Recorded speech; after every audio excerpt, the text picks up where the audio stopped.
আকৃষ্ট হইয়া যদি ভালোবাসার খাতিরে যদি ইসলাম কবুল করো, আমি নবী কথা দিলাম গো, সবে মাত্র সন্তান ভূমিষ্ঠ হলে যেরকম নিষ্পাপ হয়, ইসলাম কবুল করার সঙ্গে সঙ্গে আল্লাহ তার আমলনামা থেকে সমস্ত গুনাহ মাফ করে দিয়ে নিষ্পাপ মাসুম বান্দা বানিয়ে দেয়। জোরে বলুন না আল্লাহু আকবার। এখন বলুন, এরকম ভাগ্য আমাদের অনেকের হয়, হয় না? অনেকেরই কিন্তু হয়। তার প্রমাণ হলো দেখেন কেমনি ইসলাম কবুল করলে কি হয়। এই জন্য আল্লাহ সুন্দর করে বললেন, আতামুরুনান নাসা বিল বিররি ওয়া তানসাউনা আনফুসাকুম ওয়া আনতুম তাতলুনাল কিতাবা আফালা তাকিলুন। আল্লাহু আকবার। জোরে বলেন। আমার আল্লাহ ডাক মানলেন, নবীজি তোমার উম্মতদেরকে বলে দাও গো, তোমরা কি মানুষদেরকে সৎ পথের জন্য তোমরা কি আহ্বান করো না? সৎ পথে মানুষকে কি তোমরা উৎসাহিত করো না? এখন বলুন তো দেখি, এই বৃষালিকার পশ্চিম পাড়ার উদ্যোগে তাফসিরুল কোরআন মাহফিল, এটা ভালো না খারাপ? জোরে বলতে হবে, ভালো না খারাপ? এই জন্য হামিম সিজদার মধ্যে আল্লাহ বললেন, মান আহসানু কওলান মিম্মান দাআ ইলাল্লাহ। আর জোরে বলেন আল্লাহু আকবার। ওই মালিক ডাক দিয়ে বলে, বৃষালিকার অধিবাসীরা, ওই মালিক ডাক দিয়ে বলে, আরে দুনিয়ার মানুষ, ওই ব্যক্তির চাইতে কে উত্তম হইতে পারে যেই ব্যক্তিরা আমি আল্লাহর পক্ষে মানুষদেরকে আহ্বান করব। আর জোরে বলেন আল্লাহু আকবার। দেখুন বলুন, মানুষদেরকে আল্লাহর পথে আহ্বান যারা করে, ওর চাইতে শ্রেষ্ঠ মানুষ দুনিয়ার আর কেউ হতে পারে? তারপরে কে? ওয়ামিলা সালিহা ওয়া ক্বালা ইন্নানি মিনাল মুসলিমিন। সিল্লা জোরে বলুন আল্লাহু আকবার। 2 নম্বর 3 নম্বর এখানে দুইটা জিনিস আছে। এক নম্বর হলো আল্লাহর পক্ষে যাদেরকে যারা আহ্বান করে ও শ্রেষ্ঠ মানুষ, ও আমিলা সালিহা এবং সৎ কাজ করে যারা, ওরা আল্লাহর কাছে শ্রেষ্ঠ মানুষ। সুবহানাল্লাহ জোরে বলেন। এরপর আল্লাহ ডাক দিয়ে বলেন, নবীজি তৃতীয় নম্বর হলো ওই ব্যক্তি আমি মালিকের কাছে সবচেয়ে দামি মানুষরা, যেই ব্যক্তি বলে ইন্নানি মিনাল মুসলিমিন। ভাই আপনাদের কি খারাপ লাগতেছে?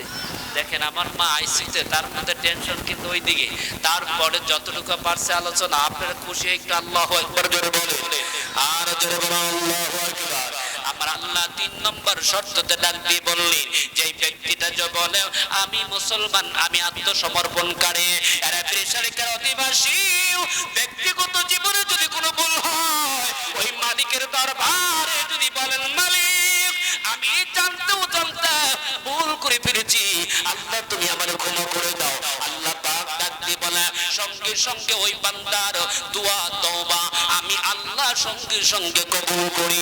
জোরে বলুন আল্লাহু আকবার। আয়াত নাম্বারটা বলে দেই, সূরা নিসা 17 এবং 18 দুইটা আয়াত পড়ে দেখবেন। কিন্তু 18 নম্বর আয়াতে বলছে, যদি গুনাহ করার পরে বান্দা কবুল তওবা করলো না, কিন্তু মরণের সময় বলল, ইন্নী তুবতুল আনা ওয়ালাল্লাযীনা ইয়ামুতুনা ওয়া হুম কুফার। আল্লাহ ডাক দিয়ে বলে, যদি গুনাহ করার পরে এই বান্দার ভিতর অনুশোচনা আসলো না, ওই ব্যক্তি মরণের সময় যদি বলে ইন্নী তুবতুল আনা ওয়ালাল্লাযীনা ইয়ামুতুনা ওয়া হুম কুফার, আল্লাহ বলে এমন সময় যদি মরণের যন্ত্রণা ভোগ করতেছে আর বলছে, আল্লাহ আমি তওবা করলাম, আমার তওবা কবুল করো, আল্লাহ ডাক দিয়ে বলেন, দুনিয়ার মানুষ, ওই ব্যক্তির তওবা আমি আল্লাহ কবুল তো করবই না। ওই অবস্থায়, কাফের অবস্থায় যদি মারা যায়, আমি আল্লাহর কোনো আশা যায় না। একটু জবান করে বলুন না নাউযুবিল্লাহ। এই জন্য সকলকে বলি, দেখেন তো ইসলামটা কেমন মানার দরকার। হঠাৎ করে একটা দুইটা সন্তান না, 72টা। খেয়াল করবেন কয়টা? জবান দিয়ে বলেন কয়টা? জোরে বলেন কয়টা? 72টা কন্যা সন্তানকে জীবন্ত কবর দিয়েছিল। নাম কি বলেন তো? কথা বলেন না কেন? এ সবাই জানেন না? বলবো আলোচনা করব। দাহিয়াতুল কালবি, এই ব্যক্তি অল্প, আমি কিন্তু কোরআনের ব্যাখ্যা হলো ছোট্ট ছোট্ট উদাহরণ দিয়ে বোঝানোর চেষ্টা করছি।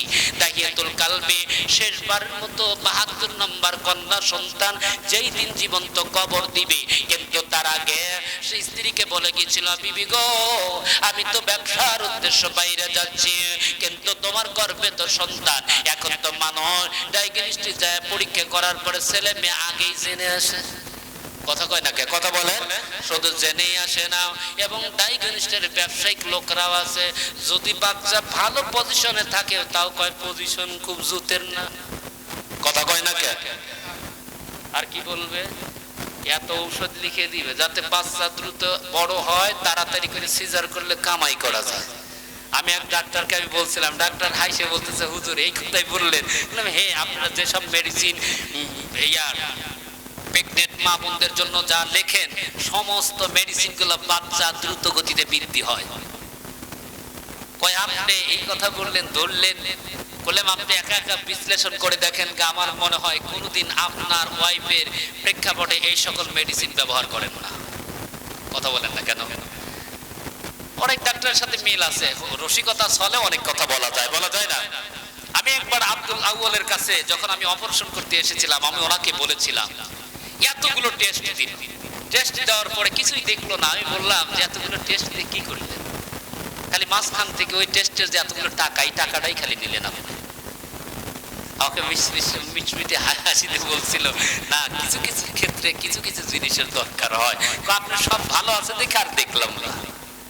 আমার শরীরের পজিশন আমি একটু হলে বুঝতে পারি কি পারি না? কথা বলেন। অবশ্যই কিন্তু বোঝা যায়। এর জন্য আমি বলি, কথার খেয়াল করুন। তাহলে আল্লাহ পাক কিভাবে ইসলাম কবুল করলে তার গুনাহ মাফ হয়। স্বামী যাচ্ছে বিদেশে, খেয়াল করবেন, স্বামী যাচ্ছে বৈদেশিক দেশে ব্যবসার উদ্দেশ্যে। বিবি, তোমার সন্তান যদি পুত্র হয়, খেয়াল করবেন, কি হয়?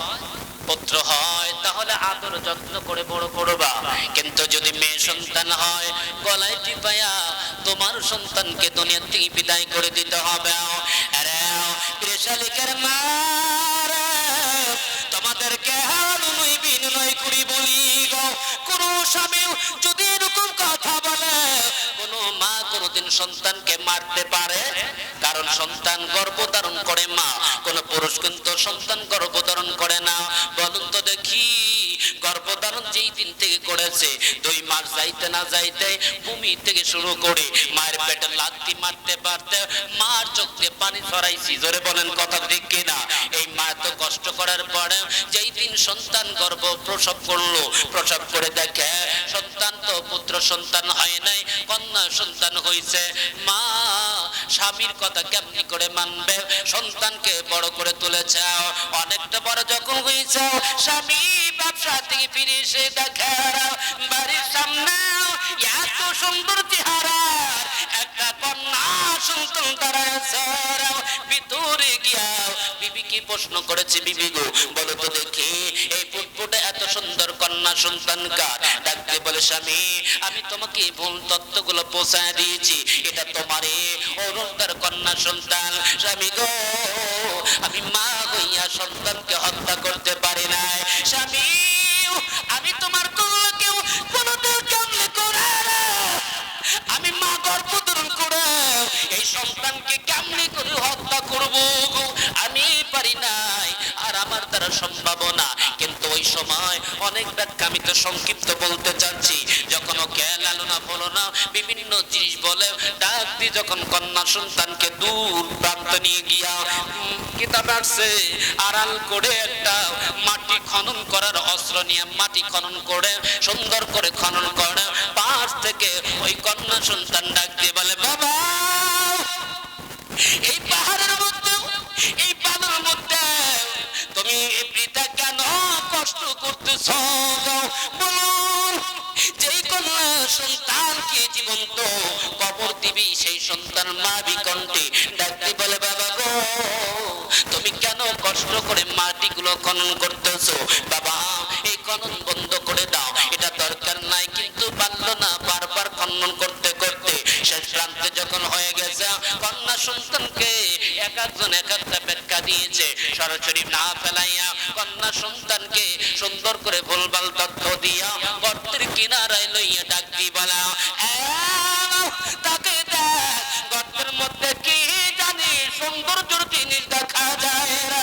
বলতেও সারা কন্যা সন্তান গর্তের দ্বার প্রান্ত দাঁড়ায় গেছে, পিছন থেকে সন্তানকে ধাক্কা দিয়ে যখন গর্তে ফেলে দিয়া মাটিগুলো চাপায় দিতেছিল, এমন সময় ওই সুন্দর কন্যা সন্তান ডাক দেয়, বাবা আমি মায়ের কাছ থেকে শুনেছি গো, বাবা তোমার কাছে হাতে ধরি পায়ে পড়ি, বাবা আমাকে ছেড়ে দাও গো, আমাকে এইভাবে তুমি হত্যা করো না, আমাকে মাটির নিচে এরকম করে দাফন করে দিও না বাবা গো, তোমাকে বলছি শেষবারের মতো, আমি জীবনেও আমি তোমার কোনোদিন বাবার পরিচয় দিব না। জোরে বলুন না আল্লাহু আকবার। বাবা আমার ছেড়ে দাও গো, কত দিলাম তোর প্রান্তরে গিয়ার অন্যর দ্বারে কাজ করে খাইবো, কিন্তু আমি জামিলা তোমার কোনোদিন বাবা বলবো না। বারবার বাবাকে এই কথা বলতেছিল, বাবা মানলো না। যখন মাটি চাপা দেওয়া শেষ হয়ে গেছে, বাড়িতে ফিরাইয়া রাত্রি বেলায় যখন ঘুমাইতে যায়, ঘুমের করে ডাক দিয়ে বলে, বাবা আমার আর মাটি চাপা দিও না গো, বাবা তুমি কেমনি করে আমার মাটি চাপাই দিচ্ছ, আমি আর বাবা বলে ডাকবো না, আমি অন্য দেশে যাইয়া কাজকর্ম করে খাইব, কিন্তু তোমার বাবার পরিচয় দিব না। যতই বাইরে ঘুমাইতে যায় আর ঘুম হয় না, ঘুমের ঘরে সন্তান বারবার ডাক মারে, সকাল বেলা আর স্থির থাকলো না, সমাধানের জন্য অন্য